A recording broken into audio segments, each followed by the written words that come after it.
everyone. I'm Eliza Sherman. I'm the CEO of Ellementa, and this is our Women's Wellness Series. It's a little bit conversation, a little bit education, a lot of inspiration, and a healthy dose of empowerment. This is a chance for, well, okay, it's a little bit selfish on my part, a chance for me to speak with experts and authors, but also to share that with all of you about different wellness modalities and beautiful cats.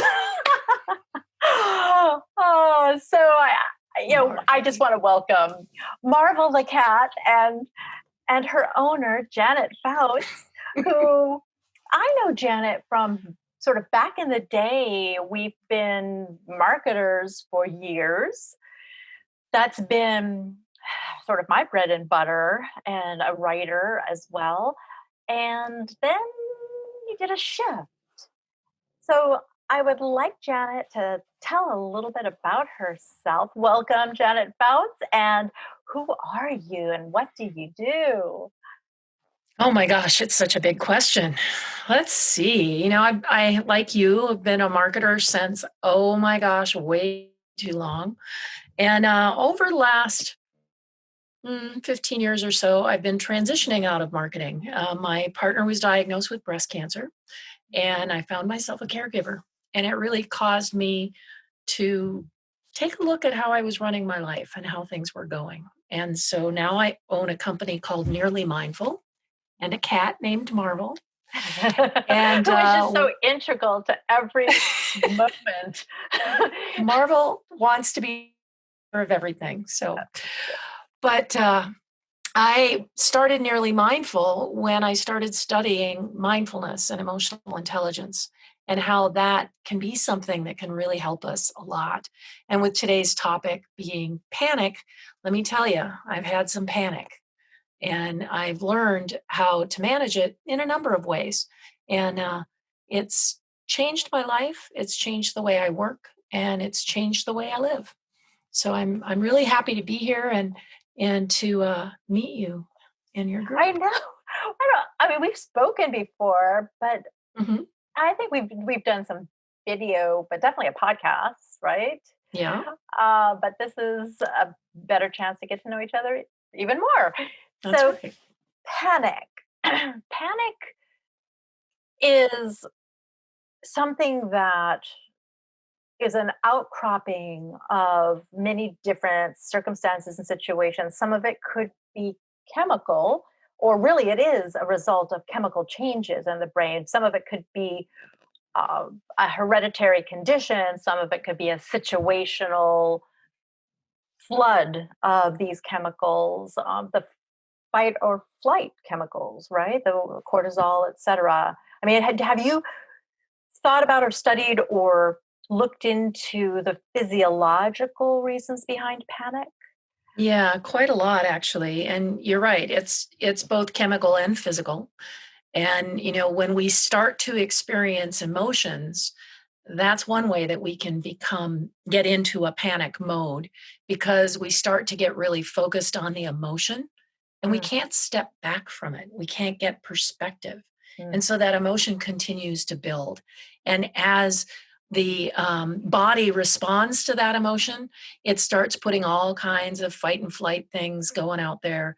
Our amygdalas get engaged, and the amygdala is a little walnut-sized piece of our brain that really, some people call it the lizard brain, because it's very reactive. Oh, right. It wants to respond quickly, and it wants to freak out and run away. And, when you think about a deer on the road, deer in the headlights, right?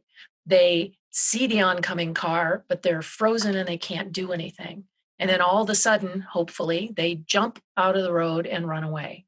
We have really three things that we do when we're freaking out. We fight, we flight, we run away, or we freeze. And when that kicks in, that's our amygdalas. And there's several ways to combat that. One of them is really weird, but if someone recognizes that you're in panic and they ask you to do something that is very cognitive, very focused, like Mm. math. Sometimes when I'm coaching people and I can see that they're just so wrapped up, I'll say, hey, what's 22 times 7? And their little brain will go, and they'll go and do that calculation. And when you do Wow. that, actually moving the energy in your brain from the fight or flight into your prefrontal cortex, which is where all the logic happens. And when you can switch into that logic, the amygdala can no longer operate at the same time. Wow. So it really be that simple to just flip a switch. You can flip back, of course, but it can flip that switch and get you out of panic mode in that moment. And so that's something that Oh. people do a lot. I had never even heard of something like that, and how simple and rapid that can be, because sometimes it's like a pattern that you get into, a rut that you fall into, that your body and your brain, it's almost like muscle memory. If a situation triggers panic, then anything similar to it, uh, or anything not even similar to it, can trigger that same cycle of behavior. And so it's sort of like pain. Pain Yes. becomes this cycle. And until you break that cycle of pain, it's really, really hard to heal. Mhm. So, this is like a psychic interruption that gives your brain a chance to regroup and gives you a chance to have, a personal timeout, an internal timeout, it sounds like. Yeah, we all need those PTOs, don't we? And PTOs, personal timeouts. There you go. I had never yeah, referred to them that as that. but Yes. the weird thing is that it works really well, but you have to have somebody else do it for you, because when you're in Oh, that panic mode, you oh, can't go 22 plus. Your brain won't even go there. And okay. so if someone is with you and they Mhm. can recognize that, they can do something as simply as clapping to break that spell, Mm. basically, that you're in, and then ask you a calculation type of question, like, what time do we have to be somewhere? Anything that'll make you go into cognitive mode. But when you're on your own, it's harder. And what I tell people is the most important thing that you can do is recognize when you're in that mode, when you start to feel it building. And that Mm. really means that we have to pay a lot of attention to our body. Yeah. When you are in panic mode, where do you feel it? Mhm. And Mhm, so everybody would feel it differently. Not everyone mhm, feels it the same way. I know, I recognize in myself, I feel it in my throat. I feel my mhm, throat clenching. My voice, I think the register in my voice ends up changing because when that panic sets in, it's so tight right here. Like mm, I feel almost like I'm choking. It's a pressure. At first, before I realized that these were panic attacks, I thought it was a heart attack mm, or something heart related. And I ended up going through a whole battery of tests myself just to figure out what's wrong with my heart. And finally, the doctor, the specialist said, "Your heart is fine. You've got a very healthy heart. It is not your heart. It is stress, possibly caffeine, and lack of sleep." mhm. So it was not a heart attack, but panic attacks can feel like a heart attack when you're Yeah. in it. So you're talking about how difficult it is to get out of it when you're in it, especially if you're alone, nobody else is around. Mhm, This starts to move into mindfulness, which is part of today's topic. So it's not just breaking through panic, it's like, well, how do you do that? mhm, It's part of its mind shift, that awareness as it's rising, as it's just starting, not when you're smack dab in it, but as it's rising. mhm. But how does mindfulness relate to panic? Yeah, that's a great question, Elisa. And here's the thing is that you want to stop the panic attack before it gets into full blown, oh my God, I'm dying, right? Mhm, We want mhm. to feel it. So, if, for example, you've had panic attacks in the past, you can look back and go, oh. I feel it in my throat. And that feeling in your throat, that feeling, many people feel it in their gut. Some people feel it in their heart. Mm. Uh, some people it's cognitive, but really, when you think about it and go back to it, not real deep because you don't want to trigger it to happen again, but when you go back and look at it and say, oh, really, it's contraction. It's that closing inward, which is why your voice rises Wow. when you're, because those muscles are tighter and they're contracted and it's a constriction. So when you start to feel that, you can go, oh, okay, something's happening. And over time, not the first time it happens to you at all, but you can over time begin to feel that constriction happening. And Mhm. then you can take action. And that's where the mindfulness comes in because you're paying mindful attention to your body and to Mhm. the way that you feel. And when you start to feel that contraction happening, you can go, okay, I'm really getting tense. You can ask yourself what that's about, or you can just take a breath. Mhm. And it's really important to know that when we breathe, it has a lot of physical aspects besides just giving us oxygen. The in breath can give us air, but the out breath, especially a long out breath, stimulates our frontal vagus nerve. And the vagus nerve is one of the biggest nerves groups in our body. And when you stimulate that nerve, it actually has a calming effect.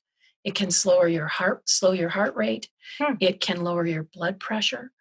It can do a lot of things. So the way you want to do it is, okay, I'm feeling a little tense. You can just go,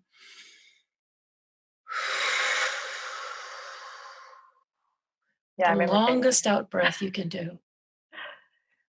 So, mindfulness, for anyone who is just not familiar with the concept of Mhm. mindfulness, can you define that a little bit?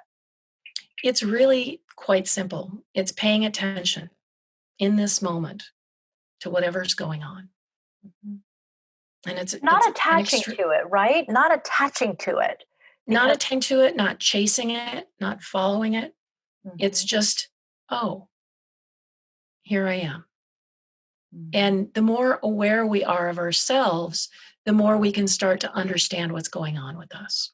We can understand when we're happy. We can understand when we're sad. We can understand when we've been triggered by something. Right. And that helps us in any number of ways to just really be more aware. It's about being present and aware. Mhm. So, mindfulness and meditation, they're used often interchangeably. How do you differentiate between mindfulness versus meditation? Meditation is really a tool for mindfulness. And you can be mindful, of course, when you're meditating, but meditation is not a requirement. It is Mhm. something that helps you a lot because if you meditate for 30 seconds, all you're really doing is paying attention. Mm. Meditate on an object. You might meditate on song or music.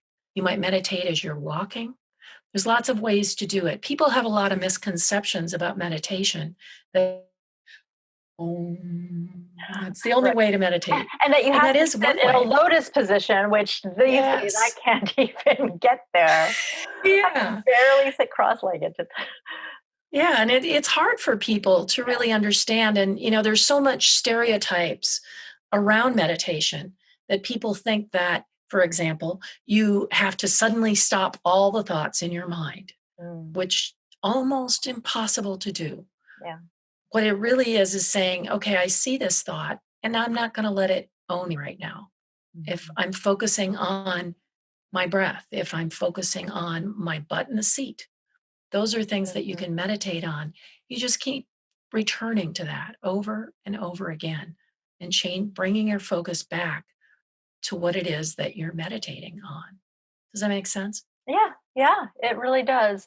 So, okay, we've talked about you feel that panic beginning. You want to catch it before it becomes full blown. So, the mindfulness, the awareness, the gentle awareness of your body and your body's responses is your starting point Hmm. for breaking this pattern of panic or breaking through that panic moment. You've talked about breathing. and how important the out breath is. What are some other things? Oh, before I forget to, the cognitive thing, which just blew me away. If you were with someone else, ask them before the panic sets in, obviously. Let people who are close to you know that one good technique for breaking the panic is to have that, to switch on the cognitive part of the brain. Mhm. So with that, I'm just blown away by that. I think that is so brilliant. But if you're alone, it's the awareness, it's the taking a deep breath, letting it out slowly and deeply. And Mhm. then what else? What else can we do to break that panic? Because what if it's already there? When it's already full blown, it's much harder. And especially with, real panic attacks rather than just, oh, what was that sound, which is something usually we can rationalize out of pretty quickly. But when we're in a full blown panic attack, it's very difficult to rationalize our way out of it. And so we need things that we can do and have around us. I have a friend who carries around a stone in her pocket. Uh, And whenever she's feeling really tense, she'll just take the stone in her hand and she'll just play with it. She'll just move it a little bit. mm, And that switch is what she uses to help shift her mindset. And just the touch and the familiarity of that particular thing mhm. really helps her a lot to just refocus. And then slowly she Yeah. comes back to it. But it's that refocusing.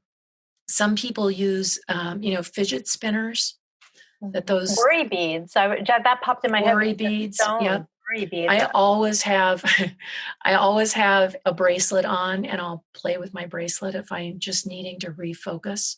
Those physical things just change your point of focus. And that another thing that's really great, sometimes you're in the office, maybe your boss is screaming at you, and you suddenly you start to sweat, you feel that tension. You're like, oh man, look away. Look up in a corner of the room, take your attention away for just a second and remove your attention from whatever it is, and then come back. And that can allow you to get that distance and Mm. to really recognize, oh, there's that contraction again. And you can take a breath without doing a long out breath in front of your boss. Take a breath. That might be taken the wrong way. Yeah. Or something that, I've told people to do too is just, okay, let's say you're standing up and you're having an argument with someone and you're really starting to get triggered, you're starting to panic. Shift your attention to your feet and how they feel on the floor, Mm, that texture that you're feeling in your feet, maybe the stress in your legs. And you can actually stand in front of someone and do a body scan without them ever knowing it, mm, just checking in with yourself. And when you change that shift, you're making that shift, it does help. It's not quite as fast as the math problems, but it mhm. really does help to shift your focus away from panicking about, even if you don't know what you're panicking about. The non-specific panic attack, Mhm. body scan.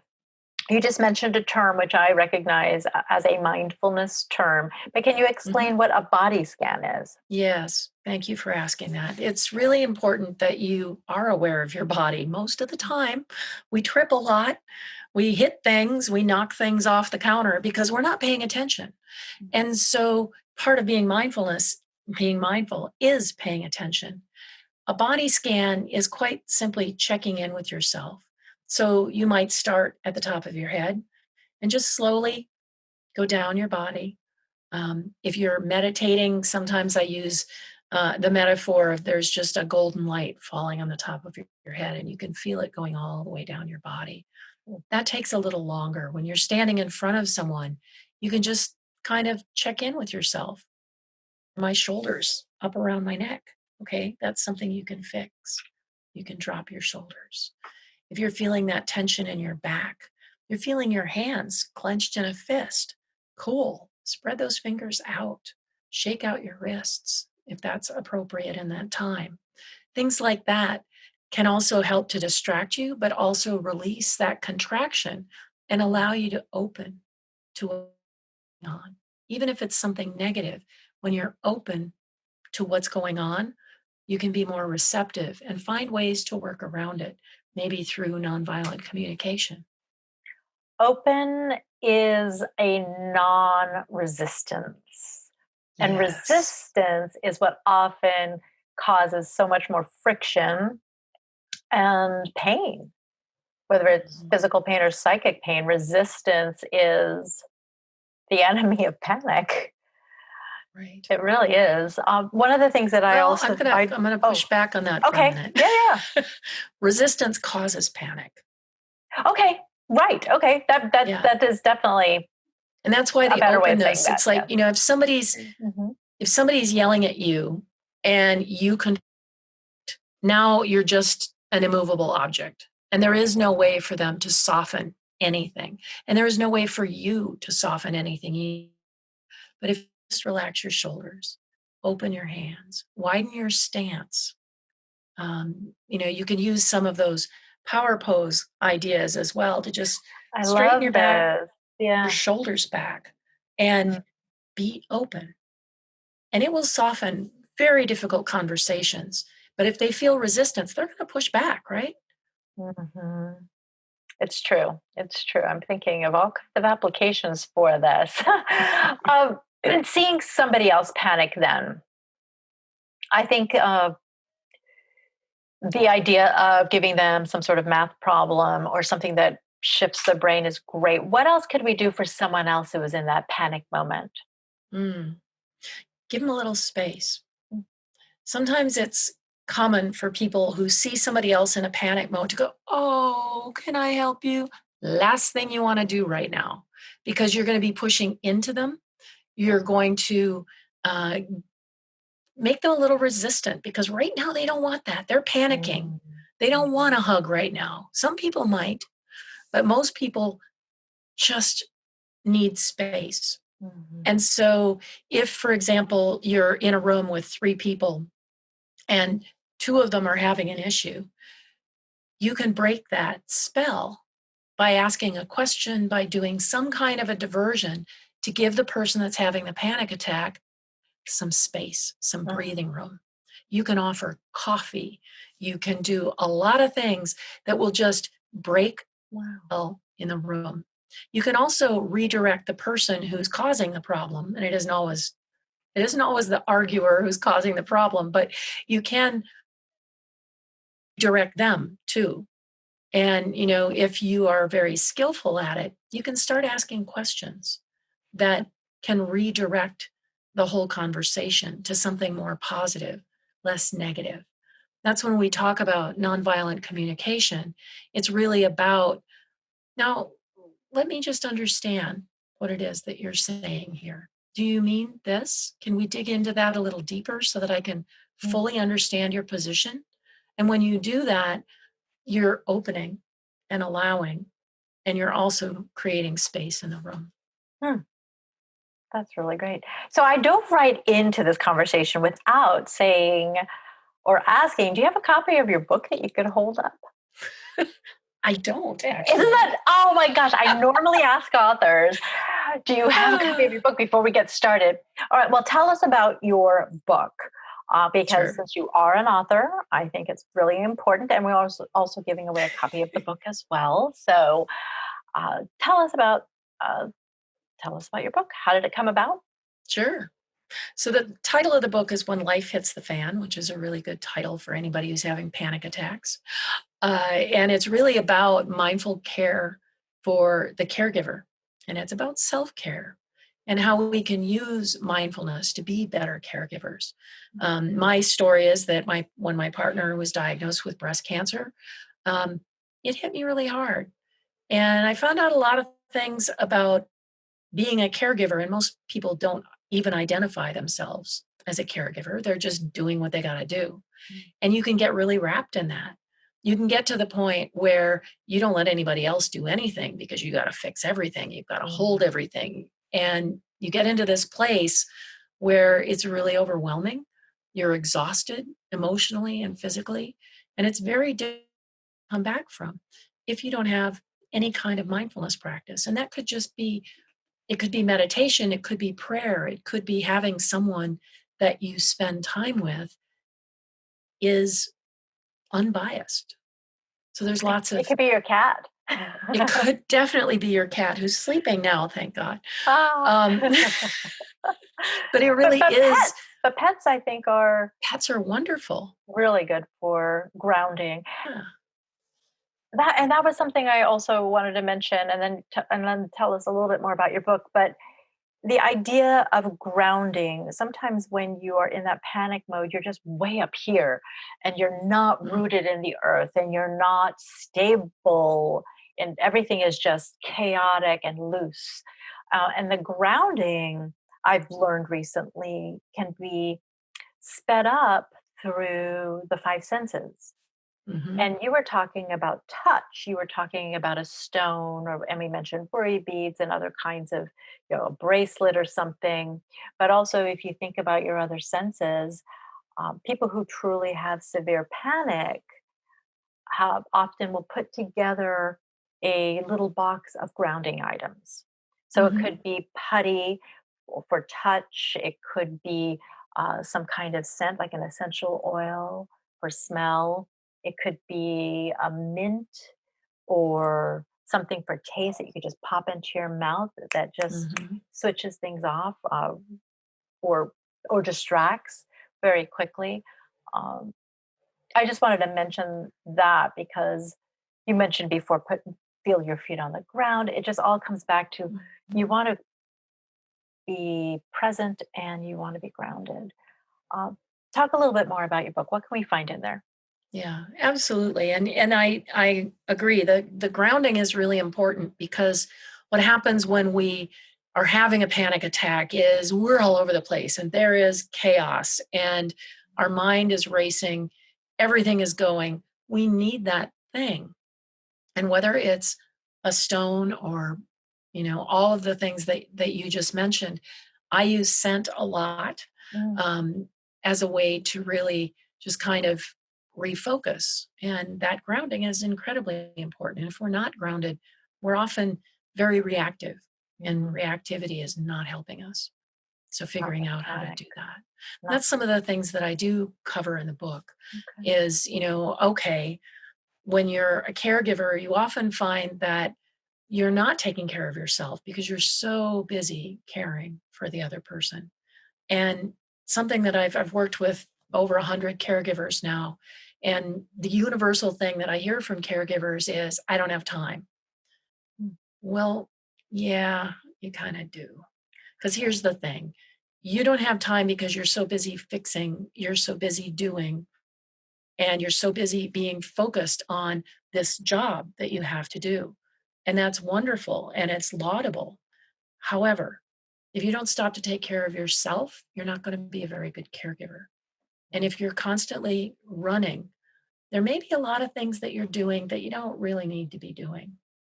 Sometimes we get into this panic mode where we have to know everything about everything, start to worry about what's going to happen, what could happen, what might happen. And if we can bring our focus back to here and now, the present, we can realize that there are a lot of things out there that we can't change. There are a lot of things that we cannot fix. And when we can let go of the struggle to solve those things and the struggle to fix mm, everything, yeah. that gives us a huge amount of space and it gives us a huge amount of peace. It's not saying, I don't care about you and I'm just going to let go of this now. It's saying, I don't have to clutch everything in contraction and handle it all myself. Mm. And when we can learn that, it's a huge, huge lesson and very, very important all the time, not just when we're caregivers. Right, exactly. I was just about to say that the context of your book is for caregivers, about caregiving and taking care of yourself while you're caring for someone else. But it really is universal. It really can fit into any situation where you are tense, stressed, or panicked. These techniques can be applied in sort of all of the above. Mhm. I want to let anyone who's watching live today know that if you're in Zoom watching and can get to the chat box, you're welcome to type in any of your questions and we will get to them in the remaining time of this session. And if you're watching this afterward, how do we find you, Janet? How do we find you online? Mm. I'm pretty easy to find. Yeah, If you Google Janet Fouts, you'll find me. I have several websites, but one is nearlymindful.com and nearly another is mindful. janetfouts.com. And you can find me on Twitter at jfouts, pretty much any social network. It's jfouts, Fouts. So, talk about your transition from early on in this. We're munching how we were both marketers, and that's kind of how our paths first crossed. Then you moved into this mindfulness teaching space. Uh, how did you go about doing that? I mean, did you take some classes? Did like what was your path to get to the space where you just Mm, really moved out of marketing into this? thank you for asking that. As I started to find ways to heal myself, I tried a lot of things. I tried therapy, I tried drugs, I tried alcohol, I tried eating, I tried pretty much anything until I was completely exhausted and none of it worked. And one day I happened upon a retreat and I went on this retreat and learned about mindfulness. And it really was the first time that I had been deeply engaged in mindfulness for 2 whole days. And it really changed my life. And several of the people at that event were also caregivers. It turns out that when we're in crisis, we look for help and sometimes we find it. So at the retreat, I talked to several other people, some who had been caring for their partners for years, Mm, and really realized that things that were going on with me could be helped by simply being more present, being more aware. So I started to study. I studied with the Search Inside Yourself leadership program.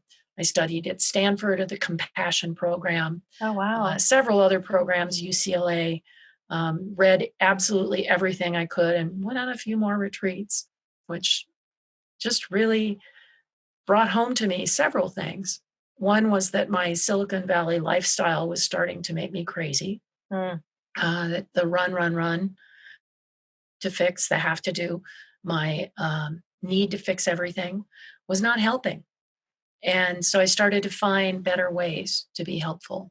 I started being more mindful, paying attention, and really working through some things where I would notice, oh, okay, I'm not in a good space right now. How am I going to change that? Do I need to change that? What's that going to take? And I also realized that the social media marketing, I was running a social media marketing agency at the time, that I didn't like what people were doing. I mm, didn't like how it had become. I'm all about community and engagement and talking to people. And social media was not that so much anymore. And I right. realized that I really didn't like it. So I started going, okay. And I wrote a book called Mindful Social Marketing. And that was really I've kind of the heard of that. segue for me to go, yeah, this is not where I want to be anymore. Mm. Yeah, well, our paths crossed at one point when I co-authored a book with Beth We're also Cantor. looking for ways. Oh, what was that? Yes, you Yeah, did. the Happy Healthy Nonprofit, co-authored with Beth Cantor, and that was a little bit of a transformation for both of us. We had encountered each other at a Wisdom 2.0 conference. Uh, we'd known each other for quite a long time, but we saw each other there a number of years ago, and we both realized we were, like you, super stressed out about the internet and social media, and we're feeling very much like hamsters on a wheel. And we talked about mindfulness, and then in our book, we did the same. And I think that's how our paths crossed yet again, yours and mine, uh, because it was this interesting place where a lot of people in technology were coming out of it and getting more into a sort of mindfulness, yoga, uh, just the antithesis, the opposite of it, because we were burning out. All of us were Mhm. burning out. So, and frankly, getting into the cannabis industry was part of me leaving the tech industry to go into something more wellness oriented and health oriented as well. So, right now, if I were feeling that elevated panic feeling, Mhm. how we've talked about like 4 or 5 very specific techniques. Anything you haven't mentioned yet? Because I feel like I'm uncovering all these new methods and things to try that could be extremely helpful. Anything else, like right now, right here? I mean, Yeah, sure. So there's a couple of things. One, though, that I've found really useful for people is if you are not so deep in it that you can't think, then you can say, wait a minute, is this real? yes, You know, when people run into, right. for example, somebody just did something and you're like, man, they did that on purpose. They did that just to make my life miserable. And you start going off. Mhm. Probably they didn't, Right. and to really ask yourself that question, is what I'm thinking right now, not what I'm feeling, because that can be kind of subjective, to say the Mhm. least. To say, is what I'm thinking right now reality? And did they really do that on purpose? Or was it totally unconscious and they're just not thinking? And when we can turn to that and really look at it, Yeah. and even questions, wow, what you said just really upset me. And I'm not sure that that's what you meant. And then again, we can go into this. I'd like to understand a little bit more why you feel the way that you feel or why you said what you said. Mm. And let's talk about that. Let's work through that rather than being reactive. And every time we're reactive, we're not being mindful.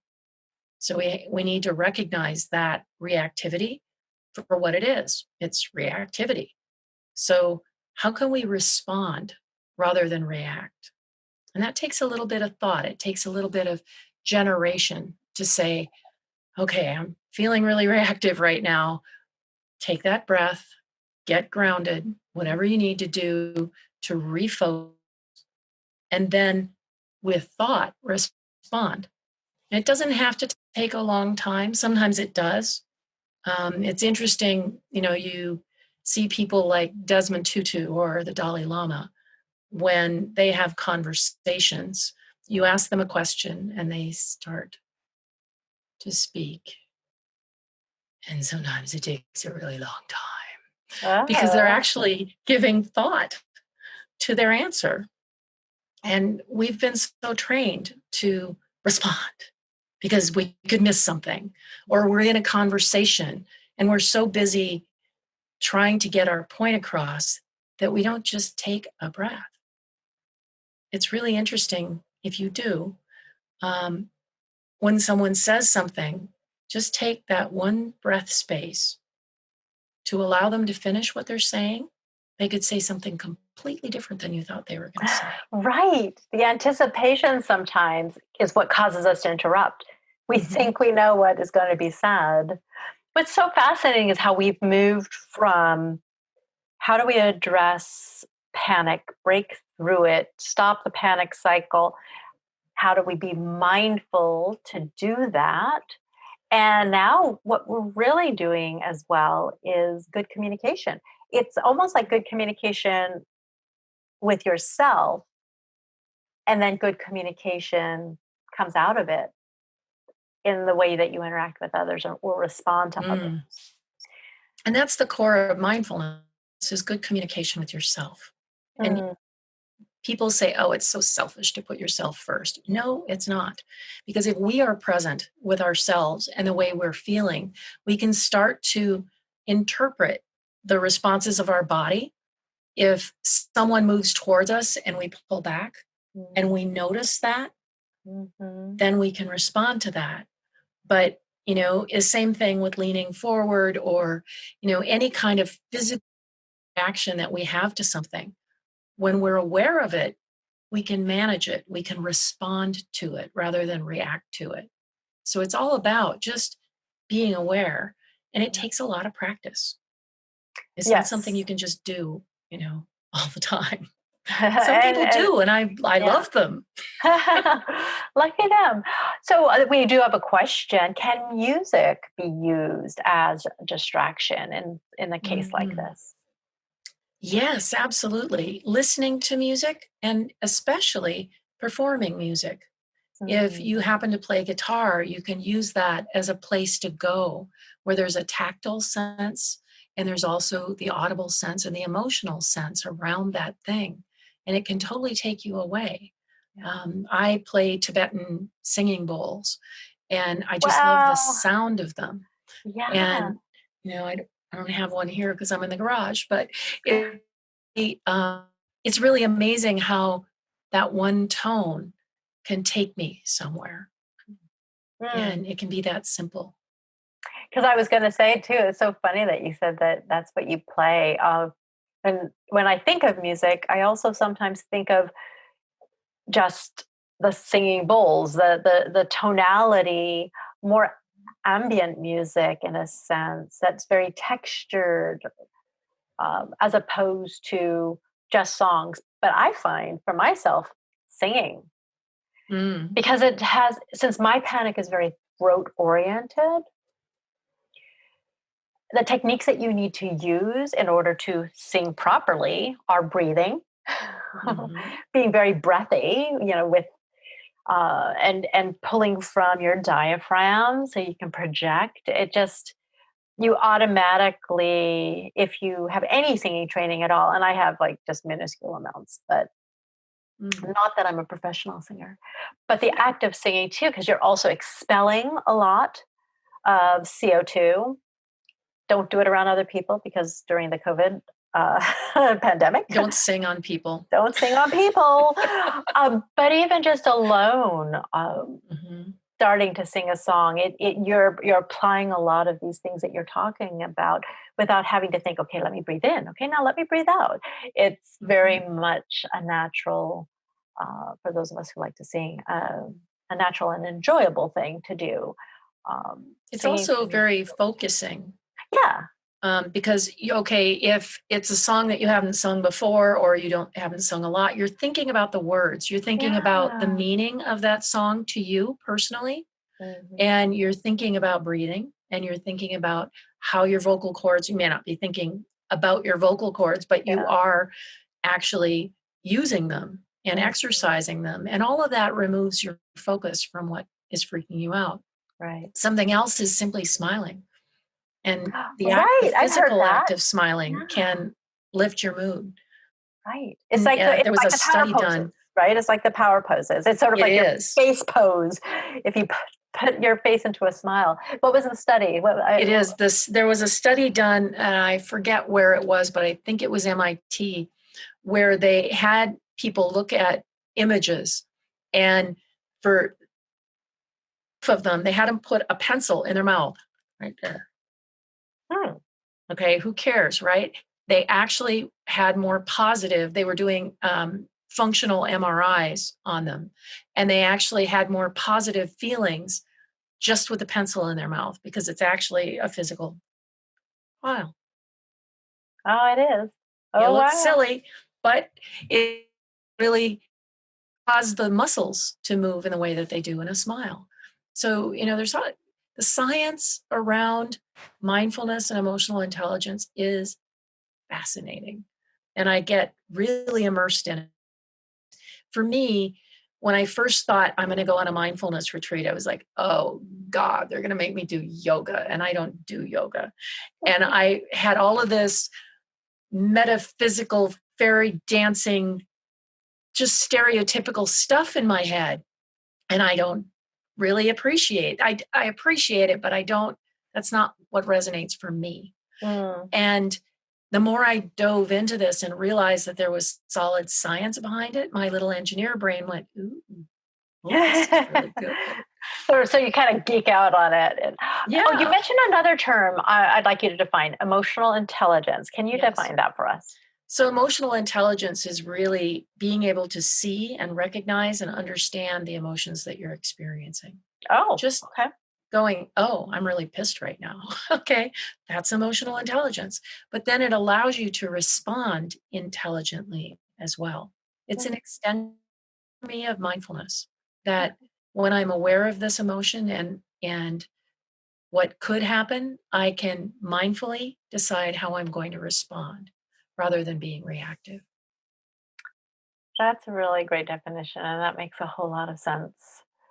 So, for you, you've put a lot of this into practice, and now you teach it, you share it, you've written about it in a book. How else are you personally infusing your life with these techniques, with mindfulness and such? Because you just said you're not into yoga. Because I No. always said, I'm not into meditation. That was Yeah, my thing. I was super resistant, except at the very end, I think it's called Shavasana. It's the corpse pose at the very yeah. end, usually of a yoga practice. You enter into Shavasana and you literally lay still on your back with your palms up and your legs out in front of you. I mean, you're just there like a corpse Mhm. and you just breathe.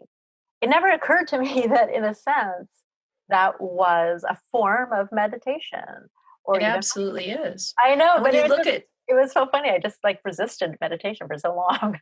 yeah, and I have resisted yoga for so long, except that when I do retreats, I usually have someone who comes and does usually a restorative type of yoga. Mm. And it's really interesting if you go back into the history of yoga. Of course, it's all about mindfulness and mindful attention to your body and so many things.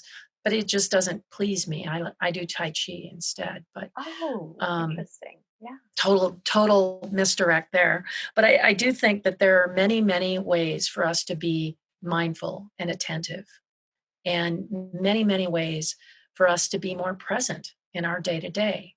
Just checking in, the phone rings. Don't just grab it and pick it up. Wait, and then be present with whoever it is on the phone. When a friend comes into the room, or a child comes into the room, or a cat comes into the room, be present with that for just that moment. And it's a practice of building up over time so that more and more you're paying attention. And it's really weird. My partner absorbed a lot of this, and she's led some retreats with me. And the other day she was out watering the flowers and she's like, wow, I had a mindful moment. And it was really just watching the water fall into the flower bed and seeing how beautiful it was and absorbing the light that was in the water. That's a mindful moment that you can hold and carry with you. So it's That, really quite lovely. yeah, and that's one of the senses that we hadn't mentioned yet when we were talking about the five senses. We hadn't mentioned sight.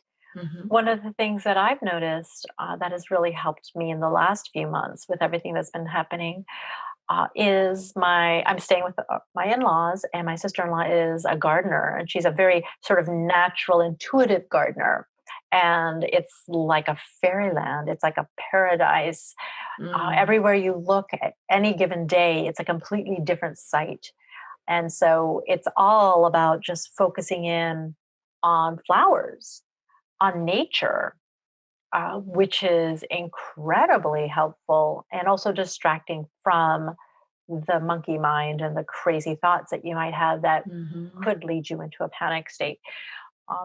And also just the idea of gardening and garden and earth, very mhm. grounding as well. So really, there's just so many techniques right at the ready without having to buy special equipment, without having to take intensive courses. You could literally just reach for something in everyday life, in your house, in your room, that can help pull you out of and break that panic cycle.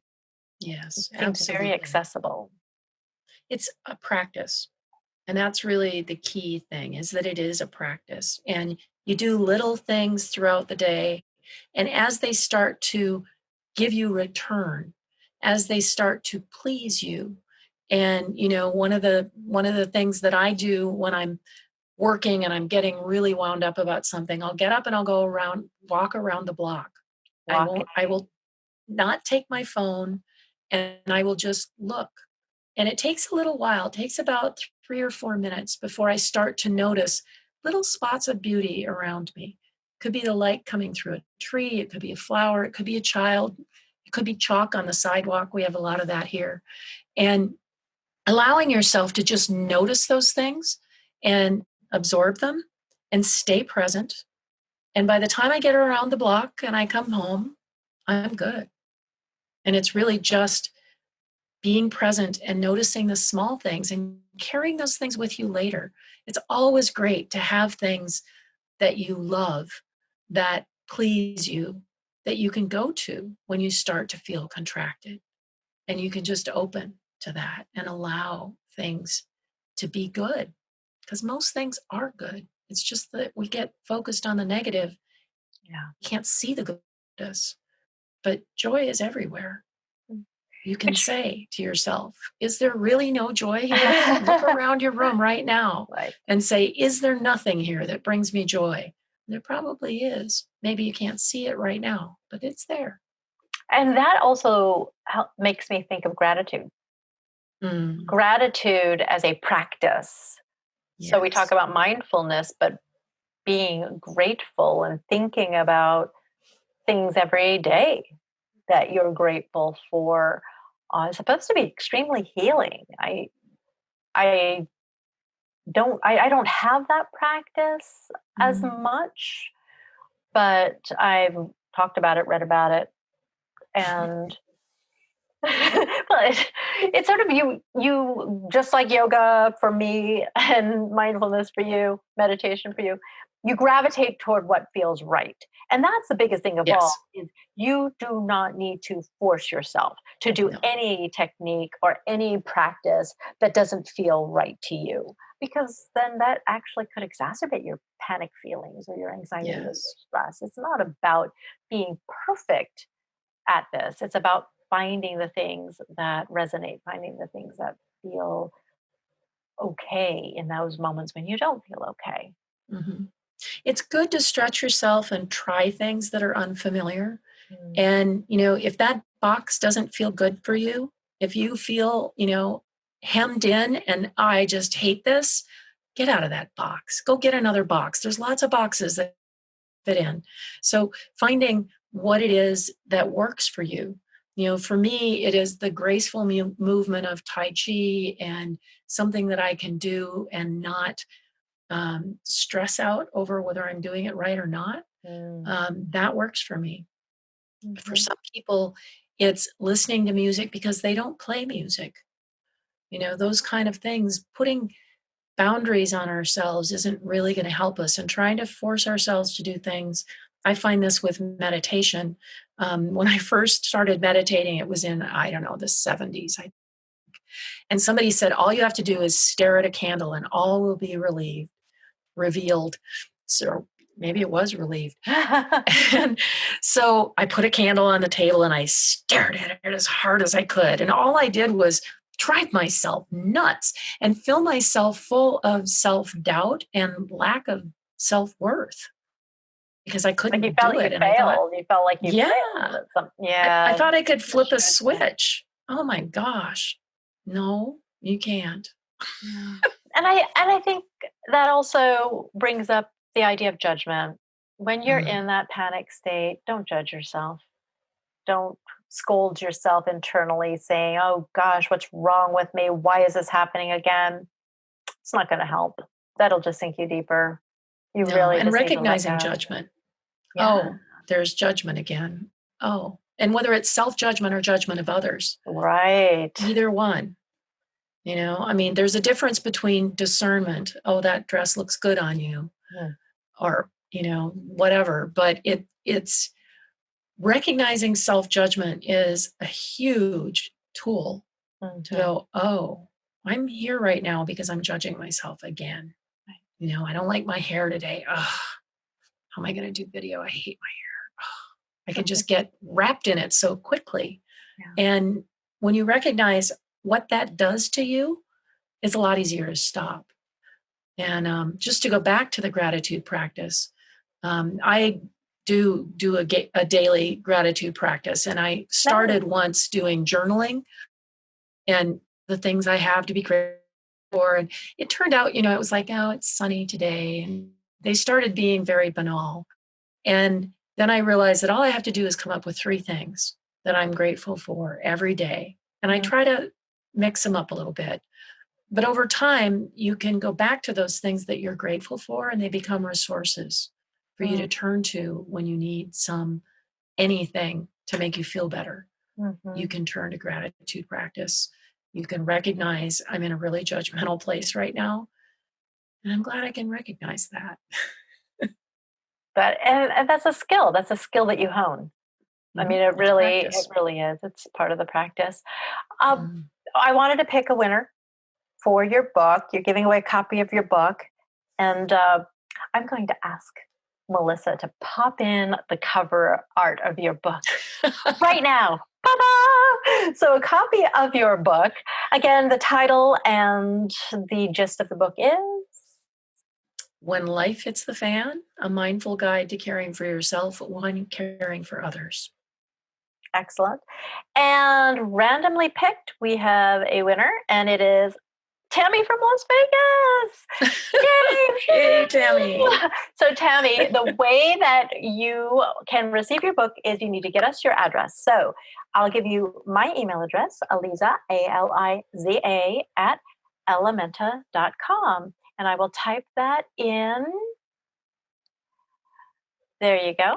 Type that in right there in the chat so you can see it. Please email me with the address. I'll get it to Janet right away, and Janet will send out a book, signed copy of the book, right?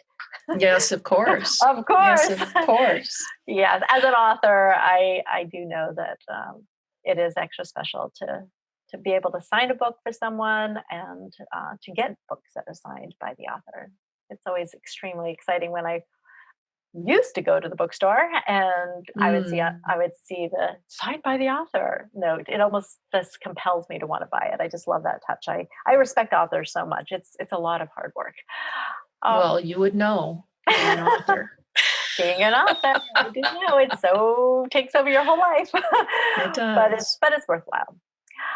Anyhow, we are coming to the end. If you could remind us again, how do we find you? You can find me at nearlymindful.com or janetfouts.com. And if you're on social media, just look for Fouts. You'll JFO. find me, or you can just email me at janet@janetfouts.com. That works too.